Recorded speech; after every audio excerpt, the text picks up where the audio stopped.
ನಮಸ್ತೆ, ಎಜಿ ನ್ಯೂಸ್ಗೆ ಸ್ವಾಗತ.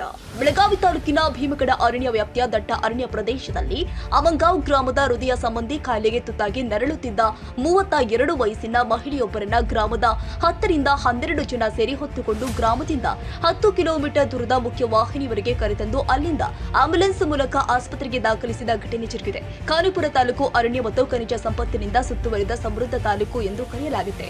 ತಾಲೂಕಿನ ಅರಣ್ಯ ಪ್ರದೇಶ ಕ್ರೂರ ಮೃಗಗಳಿಂದ ಸುತ್ತುವರಿಯುವುದರಿಂದ ಕಾನದಂಚಿನ ಗ್ರಾಮಗಳ ಜನರ ಪರಿಸ್ಥಿತಿ ತೀರಾ ಹದಗೆಟ್ಟಿದ್ದು ಮಳೆಗಾಲದಲ್ಲಿ ಅವರ ಬದುಕು ಹೇಳುತ್ತಿರದಂತಾಗಿದೆ.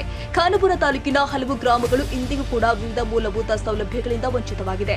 ಸ್ವಾತಂತ್ರ್ಯ ಬಂದು 75 ವರ್ಷ ಕಳೆದು ಕೂಡ ಮಹಿಳೆಗೆ ಚಿಕಿತ್ಸೆಗಾಗಿ ಹೊತ್ತುಕೊಂಡು 16 ಕಿಲೋಮೀಟರ್ ದೂರ ಸಾಗಿಸುವ ಪರಿಸ್ಥಿತಿ ಇಂದಿಗೂ ಕೂಡ ಇರುವುದು ದುರ್ದೈವದ ಸಂಗತಿ. ಇದು ಖಾನಾಪುರ ತಾಲೂಕಿನ ಅರಣ್ಯ ಪ್ರದೇಶದಲ್ಲಿ 21ನೇ ಶತಮಾನದಲ್ಲಿ ನಡೆದಂತಹ ದುರಂತದ ಕಥೆಯೆಂದೇ ಕರೆಯಲಾಗಿದೆ. ಖಾನಾಪುರ ತಾಲೂಕಿನ ಅತ್ಯಂತ ದುರ್ಗಮ ಭಾಗ ಮತ್ತು ಚಿರಾಪುಂಜಿಯ ನಂತರ ಅತಿ ಹೆಚ್ಚು ಮಳೆ ಬೀಳುವ ಪ್ರದೇಶ ಅಂತ ಗುರುತಿಸಲ್ಪಡುವ ಅವಂಗಾವ್ ಗ್ರಾಮಕ್ಕೆ ಸಾರಿಗೆ ಸೌಲಭ್ಯಗಳು ಇಲ್ಲ. ಆದರೆ ಇಲ್ಲಿನ ಜನ ಪ್ರಕೃತಿಯೊಂದಿಗೆ ಹೊಂದಿಕೊಂಡು ಜೀವನ ಮಾಡ್ತಿದ್ದಾರೆ. ತಾಜಾ ಸುದ್ದಿಗಾಗಿ ಎಜೆ ನ್ಯೂಸ್ 24x7 ಗೆ ಸಬ್ಸ್ಕ್ರೈಬ್ ಮಾಡಿ ಮತ್ತು ಬೆಲ್ ಐಕಾನ್ ಒತ್ತಿ ತಪ್ಪದೇ ಲಿಂಕ್ ಶೇರ್ ಮಾಡಿ.